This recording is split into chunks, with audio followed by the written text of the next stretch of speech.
जी part 2 start कर लिया जी हमने। Cost of self constructed asset. Cost of a self-constructed asset is determined by adding up raw material, labor and overheads। क्या मतलब? Very simple यार, कि आप मिसाल के तौर पे बिल्डिंग बना रहे हैं, आप मटेरियल खरीद के लाए, आप एंट्री करोगे CWIP डेबिट कैश क्रेडिट। मैंने CWIP का कॉन्सेप्ट दे दिया आप, ठीक है जी। उसके बाद आपने लेबर लगाई और लेबर को आपने पेमेंट्स की, तो आपने उसकी एंट्री पास की CWIP डेबिट कैश क्रेडिट, ठीक है जी। आपने ओवरहेड्स लगाए CWIP डेबिट कैश क्रेडिट। अब ये एंट्रीज करते जा रहे हैं, करते जा रहे हैं, करते जा रहे हैं, यहाँ तक कि आपकी बिल्डिंग कंप्लीट हो गई। जिस दिन कंप्लीट हो गई उस दिन आपने एंट्री पास की बिल्डिंग डेबिट CWIP क्रेडिट, ठीक है। इतनी सी बात है बस इस सवाल के अंदर। अच्छा, अब यहाँ पे तो हमने बिल्डिंग बनाई थी, ठीक है। क्या हम कोई और एसेट नहीं खुद बना सकते? बना सकते हैं। कोई ऐसी कंपनी जो इंजीनियरिंग कंपनी है, जो मशीनरी टूल्स वगैरह बनाती है, ट्रैक्टर बनाने वाली कंपनी है, वो ट्रैक्टर तो लोगों के लिए बना ही रही थी, उन्होंने अपने लिए रोड बुलडोज़र बना लिया। ये हमारी कंपनी ने ऐसा किया, तो कर सकते हैं। अब रोड बुलडोज़र उन्होंने आगे अपने बिजनेस के अंदर इस्तेमाल करना है, लंबे अरसे के लिए करना है, तो ये प्रॉपर्टी प्लांट इक्विपमेंट बनना है, ठीक है। तो इसलिए ये बिल्कुल हो सकता है। तो सेल्फ कंस्ट्रक्टेड एसिड का सादा सा रूल क्या है कि आपने खुद एसिड बनाया है ना, तो सारी कॉस्ट मटेरियल की, लेबर की, ओवरहेड्स की जो उस एसिड पर इनकर हुई हैं, वो आपने उसकी कॉस्ट का हिस्सा बना लेनी है। और ये बिल्कुल लॉजिकल सी बात है। तो छोटी सी एग्जांपल से बात समझते हैं, ठीक है। ये भी आपके कहीं ना कहीं मुझे शायद एक दो जगह पे सिनेरियो बेस्ड सवालों में कहीं ना कहीं चखता हुआ नज़र आया था ये कॉन्सेप्ट। तो क्यों बाहर जाएं, हम जो कुछ है सारा कुछ पढ़ लेना, ठीक है, छोड़ना तो कुछ नहीं है ना। अच्छा, Roads International Limited constructed its own specially designed road bulldozer. अब ये PPE बना रहे हैं खुद, ठीक है ना जी। रोड बुलडोजर बनाएंगे खुद, बनाया उन्होंने, डिजाइन किया। Detail of related cost are as under. Cost of raw material purchase. अच्छा, वो कह रहे हैं transaction related to road bulldozer सिर्फ करो। वैसे ये वाली ट्रांजैक्शन की एंट्री मैं कर दूंगा, लेकिन इसकी एंट्री क्या है जी? इसकी एंट्री तो है raw material debit bank credit, raw material inventory debit cash या बैंक क्रेडिट। अब कितना इस्तेमाल किया रोड बुलडोजर में, वो capital work in progress road bulldozer को आपने डेबिट करना होगा, ठीक है ना। तो ये तो रॉ मटेरियल बाजार से जब खरीद के लाते हैं तो आपके पास ये क्या बन जाती है? इन्वेंट्री, ठीक है। तो ये तो रॉ मटेरियल की इन्वेंट्री है, इसमें से जितनी यूज हुई, कहता है cost of raw material use in construction of road bulldozer. हाँ, ये 100 रुपया डेबिट होगा CWIP में, लेकिन अब मजबूरी क्या है, खरीद के ऊपर ले आए हैं, कैश तो ऊपर क्रेडिट हो गया, तो फिर इस एंट्री को करते हुए आपने CWIP डेबिट करके रॉ मटेरियल इन्वेंट्री को क्रेडिट करना होगा, ठीक है। फिर ओवरहेड्स की कॉस्ट जो इसी पर इनकर हुई सीधी उसने दे दी, तो CWIP डेबिट कैश क्रेडिट। यहीं पे कर दूँ ना सवाल, ठीक है। अभी जाते हैं आइस 40 करते हैं। अब ये तो आखिरी सांसों पे है, थोड़ा बैठ के करा रहा हूँ मैं। समझ तो आता है ना? ये तो लगे ना कभी यार बैठ कर आ रहा नहीं, समझ नहीं आ रही, तो कोई बात नहीं, मैं बता देना, मैं सवाल खड़े होकर बोर्ड पे कर दूंगा, कोई मसला नहीं। अच्छा जी, अगली बात है क्या? मेरी मुट्ठी में बंद है क्या? नासपान मसाला। देखा भाई इसने? नहीं देखा है ना, नए बच्चे हो ना। अच्छा जी, और टेस्ट रन किया है तो ये भी एसिडी कॉस्ट में ऐड करेंगे, ठीक है। अब एडिशनल इन्फॉर्मेशन पढ़ लेते हैं, सवाल तो बहुत आसान लग रहा है। कहता है 80% of total labour cost for the year were incurred on building roads वगैरह, 20% were incurred on construction of. अच्छा, कहाँ पे है जी? लेबर का बताया ही नहीं हुआ। कहीं पे लिखा होगा नीचे, नहीं तो मैं ऊपर से, ये लिखा तो है फैक्ट्री लेबर कॉस्ट। हद होगी। फैक्ट्री की लेबर कॉस्ट जो है 300 की है, जिसमें से 80% तो उन्होंने जो अपना, जहाँ पे बाकी रॉ मटेरियल इन्वेंट्री लगी होगी वहीं पे बाकी लेबर भी लगी होगी। इस रोड बुलडोजर के ऊपर आपके एम्प्लॉयज ने कितना काम किया? हमने पहला दिन एग्जाम्पल पढ़ी थी, कहो तो दिखा देता हूँ, आपको शायद याद भी हो कि कॉस्ट के अंदर क्या क्या शामिल हो सकता है। तो हमने कहा था एम्प्लॉय की कॉस्ट जो आपके इस काम के ऊपर लगे हुए हैं। हाँ, अगर कोई बंदा ऐसा है जिसको वैसे ही आप पैसे दे रहे थे और कहा जरा देख लेना, उसको नहीं कुछ पैसे दे, इंक्रीमेंटल कॉस्ट, ठीक है ना। तो ये 3 लाख का 20% आपने एसिडी कॉस्ट में ऐड करना है। 20%, 80% तो नहीं, 20%। अच्छा 60 आ रहा है, मैंने कहा पता नहीं। Road bulldozer first bought into use on contract that started on 1 November, although available for use. ये कब से था?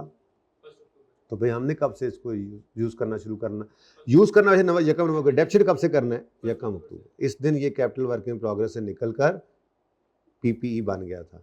Company use straight line method deposit road bulldozer vehicle is expected to be sold for 7,000 residual value आ गई at the end of expected life of 5 years।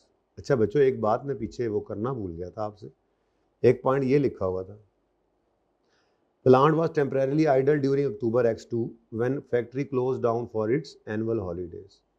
अच्छा, मैंने ना depreciation की डिस्कशन इस हैंडआउट में नहीं डाली, लेकिन आपको जो मैंने चैप्टर कहा है पढ़ने को कैप्लन का, मैं उसको पढ़ाऊंगा, उसमें डिस्कशन है। पता नहीं ये बात उसमें है या नहीं है, पर डिस्कशन वहाँ पे मौजूद है, उम्मीद होगी। लेकिन वैसे आपको मैंने बता दिया ज़बानी कलामी कि डेप्रीसिएशन एसिड के रुकने पे सिर्फ तब रुकती, एसिड एक बार अवेलेबल फॉर यूज़ हो गया ना यूज़ करो, डेप्शन स्टार्ट हो गई है। ये डेप्शन कभी भी नहीं रुकती, चाहे एसिड टेम्परेरीली आपने बीच में आइडल भी कर दिया है। ये नहीं कि आपने उसको हेल्ड फॉर डिस्पोजल, IFRS 5 हमने पढ़ना है, एक स्टैंडर्ड है, हेल्ड फॉर डिस्पोजल नहीं किया अलग, या डिस्पोज कर नहीं दिया, पड़ा आपके पास, ये टेम्परेरीली आइडल हो गया। तो ऐसी सूरत के अंदर आपने उसको डेप्शन को नहीं रोकना। हाँ, एक सूरत में डेप्शन रुक सकती है, भला कौन सी? आउटपुट यूनिट्स के ऊपर डेप्रिसिएट कर रहे हो, आर्स मेथड के ऊपर, आउटपुट मेथड के ऊपर, तो जब आउटपुट नहीं होगी तो डेप्रिसिएशन भी नहीं होगी। ठीक है, सही है, चल। अच्छा जी, company use straight line method, ठीक है जी। ऑल कॉस्ट, अच्छा ये तो पहले वाला था, ऑल कॉस्ट इनकर्ड, ये तो पढ़ा दिया था, सॉरी। तो बस वो एक लाइन रह गई थी, वो आइडल वाले पॉइंट को इग्नोर करके सवाल किया था हमने, तो वो मैं बताना भूल गया था, इग्नोर किया था। अच्छा, इधर अब ज़्यादा नीचे चले गए, कोई गल नहीं, वापस आ जाए, सवाल को कर लें जी। सबसे पहले वैसे तो उसने कहा है transaction related to road bulldozer करो, तो मैं ये पहली एंट्री वैसे कर देता हूँ, इसकी ज़रूरत तो नहीं है, ये एंट्री ऐसे ही साइड पे कर लेते हैं। ठीक है, तो ये आपने रॉ मटेरियल इन्वेंट्री खरीदी, तो raw material inventory debit cash credit 500 से, ये साइड पे कर दो। ठीक है, उसके बाद रोड बुलडोजर से रिलेटेड एडजस्टमेंट्स जो है हम शुरू कर रहे हैं। हम डेट्स उसने कोई नहीं लिखी हुई, बहुत अच्छी बात है, ये तो बहुत ज़बरदस्त हो गया। ठीक है, अब capital work in progress RB क्या है? रोड बुलडोजर, इतना लिखने में। ठीक है, CWIP debit raw material inventory credit, कितने से? 500 की इन्वेंट्री खरीदी थी, लेकिन भाई रोड बुलडोजर की कॉस्ट में तो वही शामिल करो ना जो उसके ऊपर इस्तेमाल किया आपने। ठीक है, तो ये आ गई पहली एंट्री। फिर cost of overheads cost incurred on building, अब ओवरहेड कॉस्ट है ही सिर्फ बिल्डिंग रोड बुलडोजर। ठीक है, तो इसकी एंट्री क्या होगी? ये एक्सपेंस नहीं है, ये कैपिटलाइज करना है, ये रोड बुलडोजर डेबिट, और यहाँ पे कैश या बैंक या पेबल जो भी करना है वो क्रेडिट करते रहें आप 40 से। ठीक है जी, तो ये पहली एंट्री जो थी ये रोड बुलडोजर से रिलेटेड तो नहीं है, बट 500 लिखा हुआ था, मैंने उसकी एंट्री कर दी। फिर इस 500 की इन्वेंट्री में से 100 की आपने इस्तेमाल की रोड बुलडोजर पे, तो उसकी एंट्री आपने पास कर दी क्रेडिट करके CWIP डेबिट। उसके बाद वो कहता है test to ensure road bulldozer safe है बिफोर यूज, तो 20 रुपए भी क्या है? कैपिटल एक्सपेंडिचर है, तो capital work in progress debit और कैश या बैंक या पेबल जो भी करना है आपने वो क्रेडिट कर दे 20 से। अब इस वक्त तक कैपिटल वर्क इन प्रोग्रेस में 160 जमा हो चुका है, एम आई राइट? अच्छा, 100 भी आ गया, 40 भी आ गया, 20 भी आ गया। अब अगली बात, हाँ, फैक्ट्री लेबर कॉस्ट, वो कहता है ये रिलेटेड कॉस्ट ये इनकर्ड हैं, तो ये एक्सपेंस तो इनकर हो गया था, यानी इसकी आपने एंट्री अगर पास करवाऊं मैं आपसे, तो इसकी एंट्री क्या बनती है? Payroll account debit cash, labour cost कह ले, labour cost debit total payroll account, या लेबर कॉस्ट टोटल पेरोल, ये एक्सपेंस टोटल पेरोल इतना बना था। ठीक है, डेबिट, और कैश या बैंक या पेबल जो भी है वो क्रेडिट आप कर ले। कितने से? ये 300 तो टोटल है, टोटल लेबर कॉस्ट फैक्ट्री की।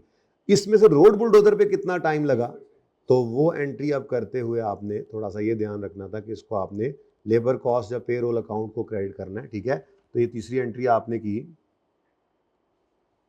Capital work in progress road bulldozer का डेबिट,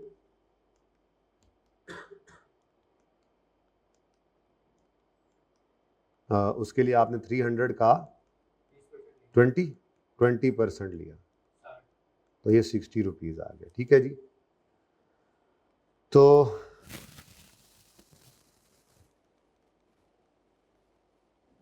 $60 और अब यहाँ पर क्या करोगे आप, लेबर कॉस्ट या पेरोल जो भी अकाउंट आपने डेबिट कर रखा था उसको क्रेडिट करना है, कैश नहीं पे किया। ठीक है जी, ले जी ये कॉस्ट इनकर हुई और उसके बाद यकम नवंबर को उसको यूज करना शुरू किया, हालांकि वो अवेलेबल था यकम अक्टूबर से, तो हमने यकम अक्टूबर पे इसको कैपिटलाइज कर लेना। ठीक है, पहले कैपिटलाइज करें, मतलब रोड बुलडोजर जो कि पीपीई है अब, ठीक है ना, रोड बुलडोजर पीपीई लिख देता हूँ, पीपीई बन गया अब, रोड बुलडोजर अब क्या बन गया है, और कैपिटल वर्क इन प्रोग्रेस खत्म हो गया।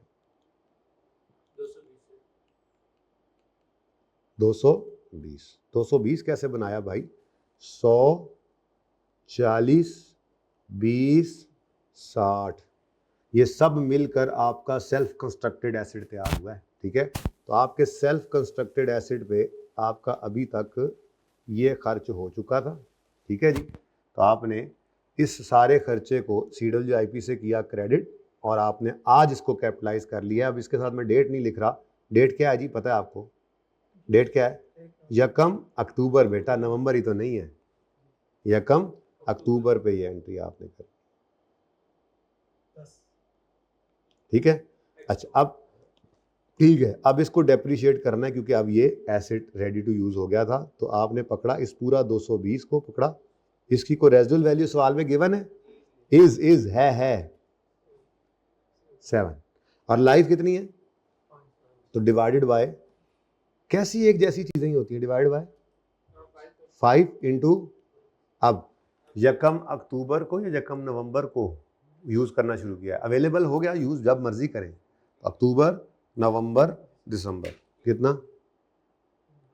जी, तो 3/12, 7 नहीं किया मैंने माइनस, मुझे माफ कर दें, मैंने बोला तो था कि करना है, फिर आपने याद नहीं कराया ना इधर, तो cost minus residual value divide by life into अक्टूबर नवंबर ना, हाँ अक्टूबर ये कम है, अक्टूबर नवंबर दिसंबर 3/12 जी,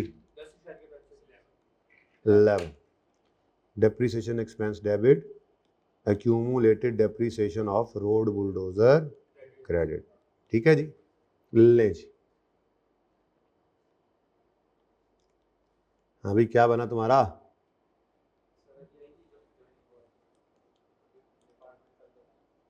मुबारक को, फिर मिठाई नहीं लाए हैं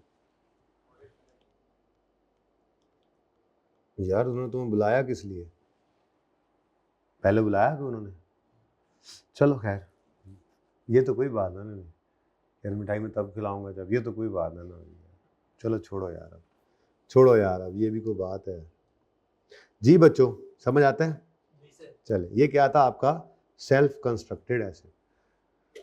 तो होपफुली वैसे वीकेंड पे ही होगा, ये दो दिन तो बहुत बिजी होते हैं, जूम मीटिंग भी होती है, मैं वो वर्क इन प्रोग्रेस को आगे नहीं बढ़ा सका, जो मेरा वर्क इन प्रोग्रेस चल रहा था, जिसे मैंने आपके लिए MCQs टॉपिक वाइज कर रहा हूँ, वैसे उन्होंने टॉपिक वाइज किए हुए हैं, मैं मजीद उसके अंदर IS 16 के अलग, IS 40 के अलग, 20 के अलग, इस तरह से कर रहा हूँ। ठीक है, सही है, चल अच्छा जी, मजीद अब इस पर डिस्कशन वो होगी जो आपकी तरफ से सवाल होगा या मेरी प्रैक्टिस में सवाल आएंगे। ठीक है, या जब फाइनल अकाउंट के सवाल शुरू करेंगे तो उसमें हर सवाल में अल्हम्दुलिल्लाह इसकी एडजस्टमेंट मौजूद होगी, कभी एसिड रीवैल्यू हो रहा होगा, कभी डिस्पोजल हो रहा होगा, डेप्शन तो होगी ही होगी, तो फाइनल अकाउंट की एक पक्की एडजस्टमेंट भी पक्की है अब आपकी, और दूसरा MCQs तो हैं ही, शॉर्ट क्वेश्चंस तो हैं ही। ठीक है, चल आज फिर अब हम स्टार्ट करेंगे, स्टार्ट IAS 40 इन्वेस्टमेंट प्रॉपर्टी। कल मैंने वैसे गालिबन कहा था IS 20 शुरू करेंगे, लेकिन आज दिल कर पड़ा IS 40, और सारे जो करने हैं ये एक चैप्टर के अंदर इन्होंने रखे हुए हैं, तो 4 कुछ स्टैंडर्ड्स। ठीक है, तो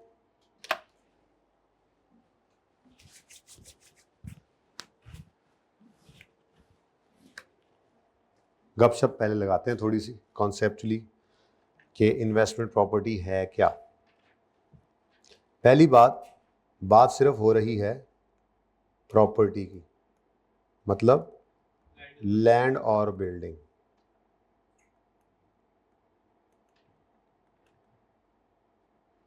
यानी मैं इसको यूं भी कह सकता हूं कि ये इमूवेबल प्रॉपर्टी की बात हो रही है, ज़्यादा अच्छा हो जाएगा इस तरह कर लें। क्या है जी ये? Immovable property.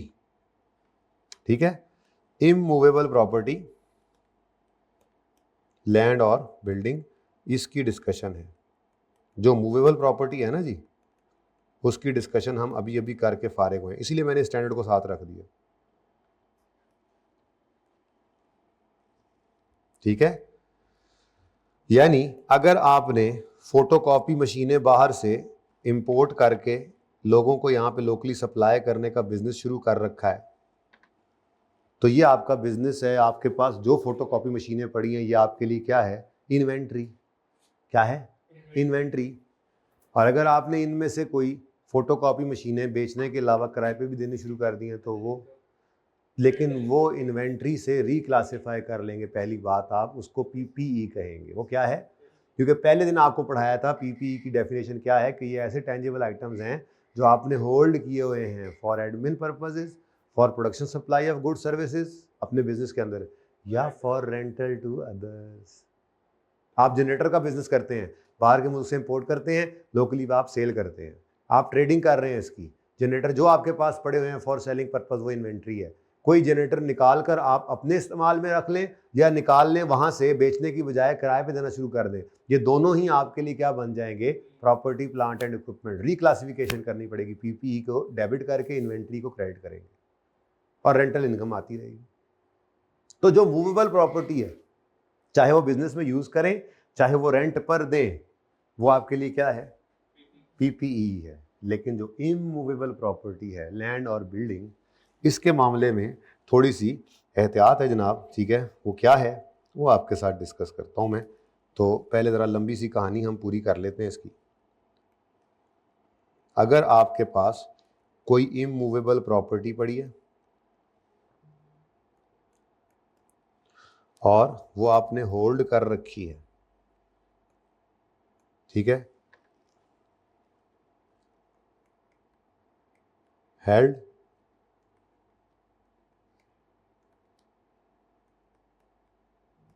held for sale, selling purpose, held for sale in ordinary course of business। यानी आप एक प्रॉपर्टी डीलर हैं, आपने एक सोसाइटी बनाई है, आपने एक सोसाइटी अपनी बनाई है, ठीक है, तो आप किसी सोसाइटी के दफ्तर जाएं और आप उनसे कहें भाईजान एक प्लॉट लेना है मैंने, ज़रा बताइए कोई प्लॉट अवेलेबल हैं। तो आगे बंदा आपको कहता है सर ज़रा वेट करें, मैं इन्वेंट्री चेक करके बताता हूँ आपको। क्या कहते होते हैं? इन्वेंट्री। क्या यार, लैंड, प्लॉट ऑफ लैंड तुम्हारे लिए इन्वेंट्री है? वो आपसे पूछो, कहेगा हाँ यार इन्वेंट्री है, हमने ये प्लॉट सारे रखे हैं फॉर सेलिंग पर्पज है। तो अगर आपने कोई लैंड या बिल्डिंग या कम्बिनेशन इनका पूरा का पूरा इकट्ठा, लैंड के ऊपर बिल्डिंग बनी है, दोनों इकट्ठे भी हो सकते हैं, ठीक है, अगर आपने इनको होल्ड किया हुआ है ऑर्डिनरी कोर्स ऑफ बिजनेस में फॉर सेल, तो ये आपकी इन्वेंट्री है। क्या है ये? बोलो। ये इन्वेंट्री है, और इन्वेंट्री के ऊपर आपका IAS 2 लगता है, जो आप पढ़ के आए हैं। कहीं ज़रूरत पड़ी तो इसको रिवाइज कर लेंगे। IAS 2 जो आपने पढ़ा हुआ है, इन्वेंट्रीज का स्टैंडर्ड, ठीक है। अच्छा, आपने कहा नहीं जी नहीं, मैं हूँ तो प्रॉपर्टी डीलर ही, लेकिन ये जो प्रॉपर्टी की बात आप कर रहे हैं ना इस वक्त, ये जो प्रॉपर्टी की बात आप इस वक्त कर रहे हैं मेरे साथ, मैंने को प्रॉपर्टी कही होगी, अकाउंटेंट ने को प्रॉपर्टी कही, ये जो प्रॉपर्टी आप कह रहे हैं ना, ये प्रॉपर्टी सर हमने ना, इसमें तो आप देख रहे हैं आप बैठे इसी प्रॉपर्टी में, जो आप हमें मिलने आए हैं, आप बैठे ही हमारे इस ऑफिस में हैं, ये तो हमने अपने एडमिन पर्पसेस के लिए रखा हुआ है। तो उसी बिजनेस के पास ही एक प्रॉपर्टी है, लैंड या बिल्डिंग, जो उसने होल्ड की हुई है। वैसे तो प्रॉपर्टी डीलर हेड ऑफिस विके तो ही बेच देंगे ने, लेकिन बहरहाल फिलहाल ऐसे नहीं अज्यूम करते, ठीक है। तो हमने ये होल्ड किया हुआ है फॉर यूज एडमिन पर्पसेस के लिए in ordinary course of business, कि हमारे ऑर्डिनरी कोर्स ऑफ बिजनेस में ये हमने किस लिए रखा हुआ है? हमारे बिजनेस के यूज में ही है ये प्रॉपर्टी, ठीक है। तो दोनों में फ़र्क आया।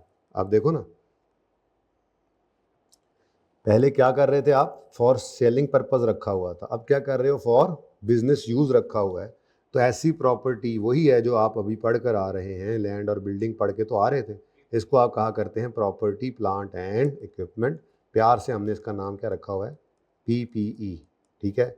और इस पे लगा करता है आपका IAS 16, जो कि हम पढ़ चुके, हाँ पढ़ चुके और पढ़ते रहेंगे, यानी कि पढ़ाया मैंने अभी है, बाकी मिल के तो हम पढ़ते रहेंगे। सारा सेशन ही इसने चलना है, इन्हें नहीं जान चढ़नी, हर जगह घुसा होना है। IAS 20 के साथ मिक्स होके ये आ जाएगा, 23 के साथ मिक्स होके ये आ जाएगा, ये आलू की तरह से हर सब्जी में घुस जाता है, ठीक है। IAS 21 पढ़ेंगे, ये आ जाएगा, 38 इस जैसा है। IAS 12 पढ़ेंगे तो इसकी एडजस्टमेंट हिट हो रही होगी, जो रीवैल्यूएशन पर डेफर टैक्स बुक होता है। IAS 1 यानी कि आप स्टेटमेंट ऑफ फाइनेंशियल स्टेटमेंट्स बनाने जाएंगे, जब फाइनल अकाउंट्स का सवाल करने जाएंगे, वहाँ ये गुस्सा होगा। एडजस्टमेंट्स इसकी आपको कंसोलिडेशन में मिलेंगी, ऐसी बात नहीं, कैश फ्लो के अंदर इसकी एडजस्टमेंट्स होंगी। तो ये आलू ने हर सब्जी में होना है, ठीक है, ओके। अच्छा, तो खैर ये हमने पढ़ लिया, थोड़ा बहुत तो पढ़ लिया, ठीक है। अच्छा, अब सारा पढ़ लिया, ओके। चलो, ये तो किताब देखोगे तो पता लगेगा। देखो, ऑडिट तो आपने करना है मेरा, ठीक है ना। मैंने आपको एक टॉपिक पढ़ा दिया, मैंने कहा लो जी IAS 16 हो गया, भाई मेरे से बोले का इंसान में दावा नहीं कर रहा, बताकाज़ा बशरियत कुछ रह जाता है। ऑडिट किसने करना है, मैंने नहीं करना, पर्चा आपने देना है। मैं अपनी तरफ कोशिश करूंगा, चलो यार थोड़ा सा इधर हो जाओ, थोड़ा सा अपनी तरफ से कि यार जिम्मेदारी पूरी हो, नहीं, लेकिन फिर भी आप लोगों का फ्यूट्यूरे स्टेक पे है, आपका फ्यूट्यूरे स्टेक पे है। तो आप है वो जिन्होंने ऑडिट करना है कि IAS 16 सारा पढ़ा है, हमने ये नहीं पढ़ा। तो 3 चीज़ें बताई हैं, एक कैप्लन की किताब, दूसरा कैप्लन की किट, और तीसरा BPP की किट। ये दोनों ही किटें देखा करो आप, जो सवाल मिले IAS 16 का और जो कॉन्सेप्ट्स गिवन है। भाई ये नहीं, मैं बार बार कह रहा हूँ, मैं दावा नहीं कर रहा, मैं तो रिक्वेस्ट कर रहा हूँ ऑडिट कर लो। कोई देख के बता दो रह गई है चीज़ तो मैं करा दूँ, इससे पहले के पर्चे में पहली बार वो नज़र आए, बेहतर है हम क्लास में ही देख लें। तो कौन करेगा ऑडिट, हाँ क्या, इंशाल्लाह देखेंगे, हम करेंगे ऑडिट। हम मतलब हम में मैं नहीं शामिल हूँ, ठीक है, आपने करना है, ओके। अच्छा जी, अगर आपकी प्रॉपर्टी है, आपने उसको होल्ड किया हुआ है, ये कैपिटल एप्रिसिएशन के लिए, हेल्ड फॉर कैपिटल एप्रिसिएशन, क्या मतलब, क्या नाम है तुम्हारा, ताहा, अच्छा सॉरी, क्या नाम है तुम्हारा, ताहा। तुम्हारे अब्बा जी ने एक प्लॉट लिया, इसलिए लिया है कि जब ताहा की शादी का वक्त आएगा, शादी पे तो वैसे फजूल खर्चा नहीं करना चाहिए, जब ताहा जब वो आला तालीम हासिल करने बाहर के मुल्क जा रहा होगा, या ताहा को कल को कारोबार करेगा, तो ये प्लॉट उस वक्त बेच देंगे, आज ख़रीद लेते हैं, आज कीमत, आज ये सोसाइटी में सस्ता है, 15 साल 10 साल बाद जाके इसकी वैल्यू में इंक्रीज़ आ जाएगा। अब आपके अब्बा जी ये जो प्लाट खरीद रहे हैं ना तो इन्होंने सेल करने के लिए रखना है फॉर सेल, ना ही इन्होंने इसके ऊपर अपना घर डाल के वहाँ पे आपको शिफ्ट कराना है, बल्कि इन्होंने खाली छोड़ दिया प्लॉट, या इवन घर भी बना लें तो उसका मकसद क्या है, क्या कि उसको जो है वो रेंटल पे देना चाह रहे हैं, या कैपिटल एप्रिसिएशन हो, या मकसद हो held for rental to others. अब आप कहोगे रेंटल में तो PPE था, रेंटल होता था तो वो तो PPE होता था। ये इमूवेबल प्रॉपर्टी अगर रेंटल पे देंगे तो ये PPE नहीं है, ये इन्वेस्टमेंट प्रॉपर्टी में आ जाएगी। तो आपने होल्ड किया हुआ है प्रॉपर्टी को फॉर कैपिटल एप्रिसिएशन या फॉर रेंटल टू अदर्स, या ये अलग अलग नहीं भी हो सकते, ये कॉम्बिनेशन में भी हो सकते हैं, और बोथ। हेल्ड फॉर क्या मतलब घर खरीद लिया, इसके अब्बा जी ने गाड़ी खरीद लिया, ने कहा यार सिर्फ प्लाट पे तो कैपिटल एप्रिसिएशन मिलती है, जमीन की वैल्यू तो बढ़ना ही है, ऊपर बिल्डिंग होगी तो महीने का खर्चा भी निकलता रहेगा, रेंटल भी आता रहेगा, बच्चे का सारा खर्चा ही इस घर से, सारा खर्चा ही इसका उधर ही डाल दिया, खर्चे ही बड़े करता है बदतमीज, कभी कहीं कभी कुछ कभी क्या है जी, तो सारा खर्चा ही। तो क्या आ रहा है जी, अब रेंटल भी आ रहा है, कैपिटल एप्रिसिएशन तो वक्त के साथ हो ही रही है, तो ये दोनों मकासद भी हो सकते हैं, और बोथ।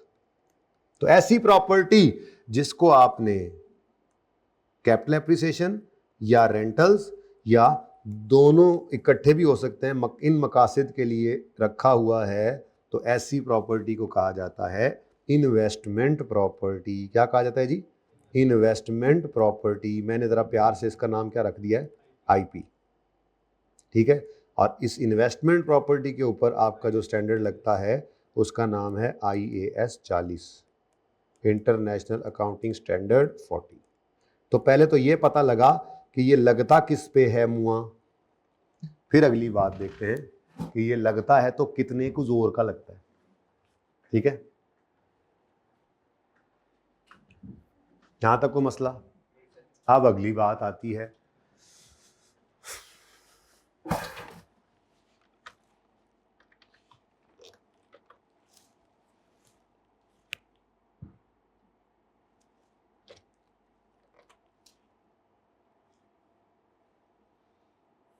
तीन बातें। पीपी कब रिकग्नाइज करेंगे? इनिशियल मेजरमेंट किस पर रिकॉर्ड करेंगे? At cost. Subsequent measurement balance sheet date पर क्या क्या अवेलेबल है। यही तीन चीजें वहां पर भी हैं, यही तीन सवाल वहां पे भी मैं पूछने लगा हूं। ठीक है, तो इधर देखो, पहले दो तो मैं उठाऊंगा ऐसे।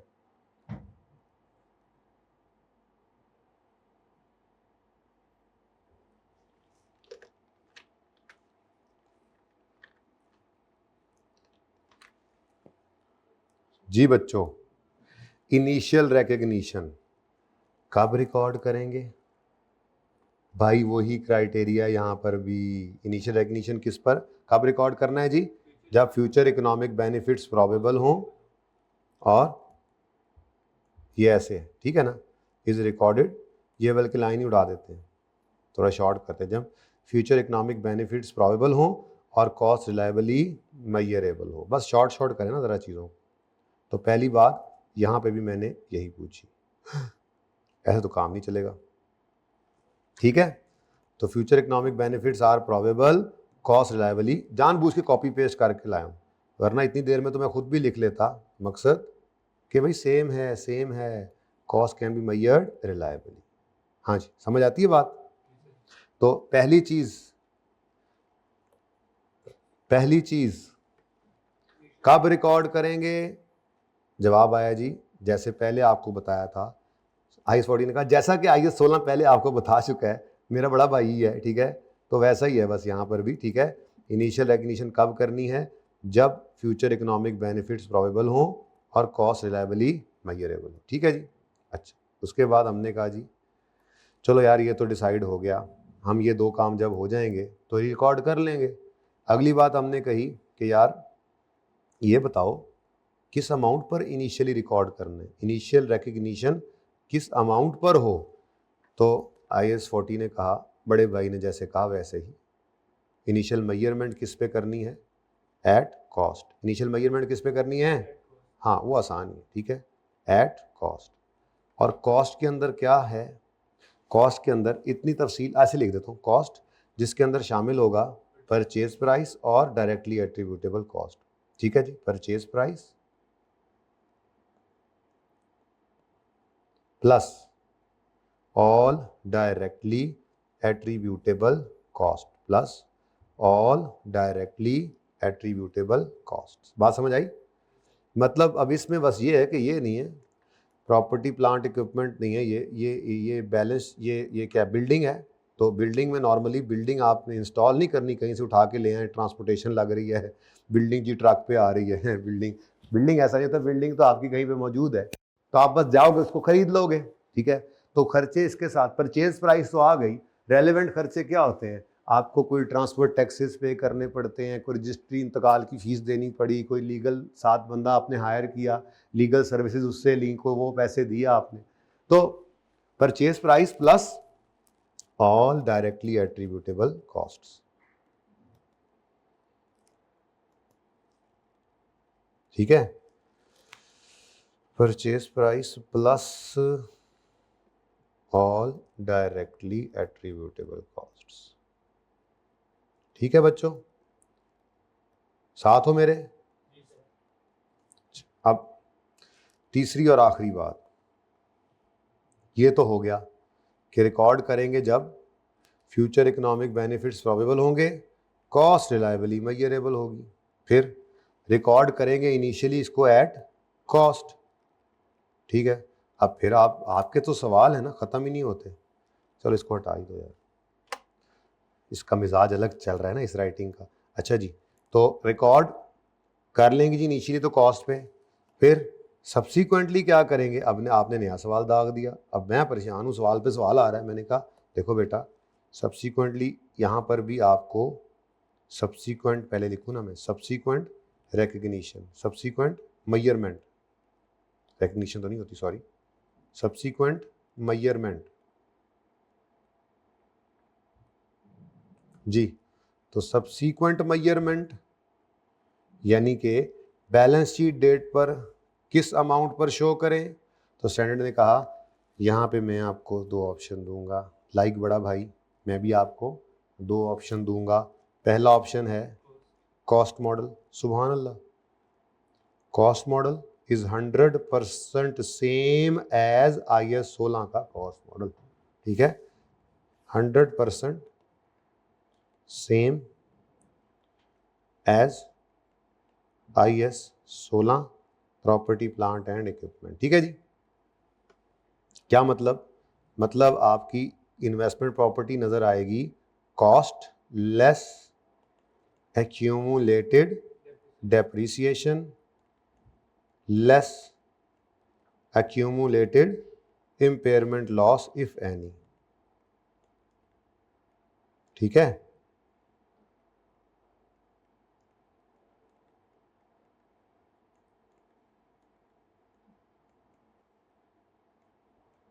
तो आपकी आगे जनाब बुक।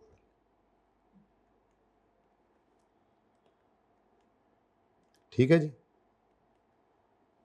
सही है। अच्छा, अब अभी तक तो कोई फर्क ही नहीं नजर आया यार, यूं लग रहा है वही पढ़ी जा रहे हैं, वही पढ़ी जा रहे हैं, समझ नहीं आ रही हो क्या रहा है, कुछ डिफरेंस बताएं। डिफरेंस आया, अब ये पढ़ा हुआ है आपने पहले IS 40, लेकिन इतना आसान है कि आप कहोगे क्यों नहीं पहले पढ़ लिया था, पहले ही पढ़ लेते, हम वैसे ही पढ़ लेते। इधर जनाब रीवैल्यूएशन नहीं बल्कि नाम क्या जी, इसका नाम क्या, फेयर वैल्यू मॉडल।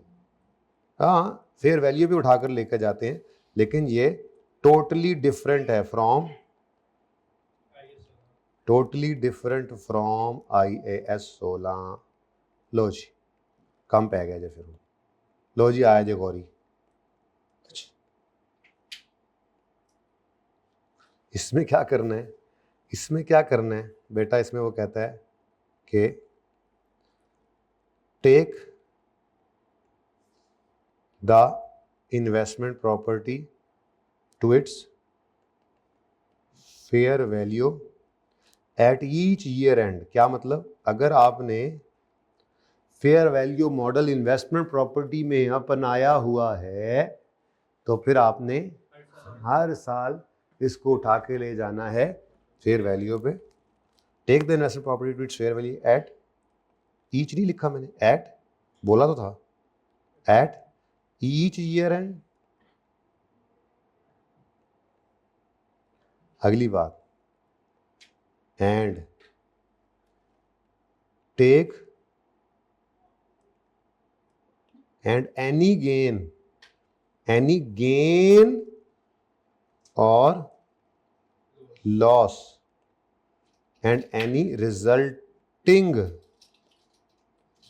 गेन और loss shall be taken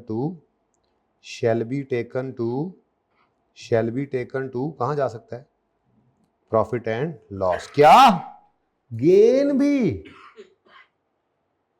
loss तो चलो गया PNL में, क्या गेन भी PNL में जाएगा। पीपीई में तो गेन सरप्लस OCA में जाता था, यहां पर गेन PNL में जा रहा है। ठीक है, तो ये डिफरेंस है।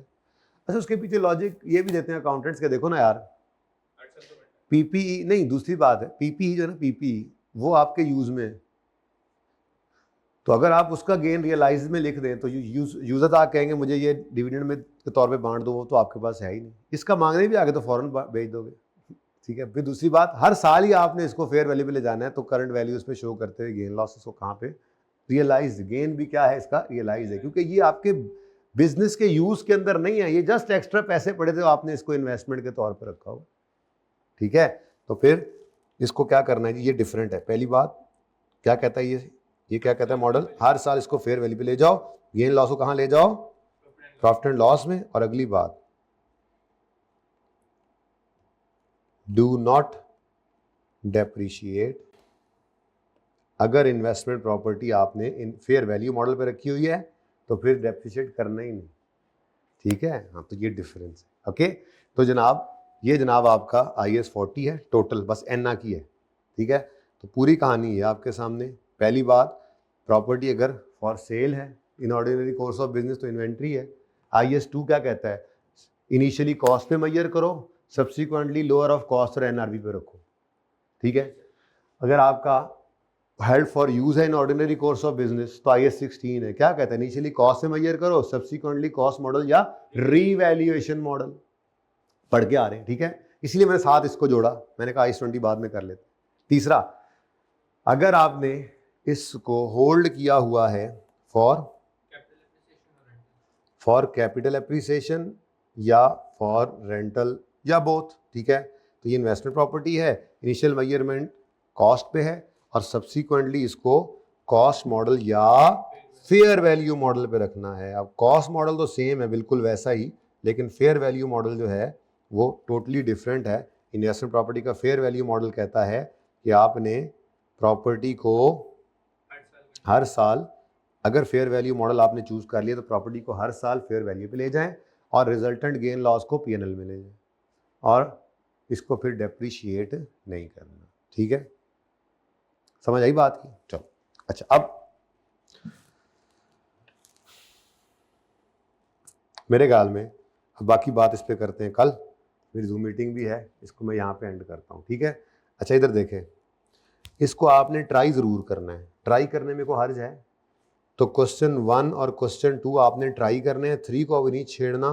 3 के अंदर बड़ी एक और इम्पॉर्टेंट बात है, वो क्या है, जैसे मैंने अभी थोड़ी देर पहले आपसे कहा कि आपने इन्वेंट्री के अंदर कोई आइटम रखा हुआ है, आपने उसको अपने इस्तेमाल में करना शुरू कर दिया, इस्तेमाल करना शुरू कर दिया उसका, तो वो आपके लिए PPE बन जाएगा। ट्रांसफ़र की एंट्री करते हैं, रिक्लासिफिकेशन।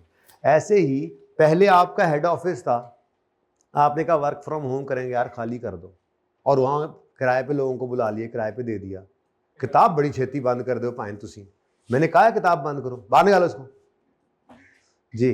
तो हमने कहा यार किराए पे दे दो इसको, तो अब पहले PPE था, अब इन्वेस्टमेंट प्रॉपर्टी बना, खरीदा तो नहीं लेकिन यूज़ चेंज हो गया, ट्रांसफ़र, ठीक है, चेंज इन यूज़ हुआ, ट्रांसफ़र करेंगे, इसके कुछ असूल हैं। अच्छा पहले आप रेंटल पे दिया हुआ था, आपने कहा यार कराची में आपका हेड ऑफिस था, आपने वहाँ से लाहौर में शिफ्ट किया, लाहौर में आपका एक प्लाजा रेंट पे था, आपने कहा किराएदारों को खाली करो हम खुद आ रहे हैं, पहले इन्वेस्टमेंट प्रॉपर्टी थी, तो ये कहलाती है transfer, change in use, transfer. तो उसके लिए क्वेश्चन नंबर 3 मैंने छोटा सा बनाया जिसमें 2-3 सिनेरियोज हैं, ठीक है। तो ये इंशाल्लाह कल पहले हाफ लेक्चर में हो जाने हैं, उसके बाद फिर देखेंगे अगला। ये मैं इसलिए तोड़ रहा हूँ कि तरतीब ये बन जाए कि कल फिर कोई IAS 23 या IAS 20 में से जो करना हो थोड़ा सा उसको छेड़ दिया जाए और फिर थोड़ा सा आपका थॉट प्रोसेस चल पड़े, फिर वो अगले दिन उसके सवाल हो, ठीक है।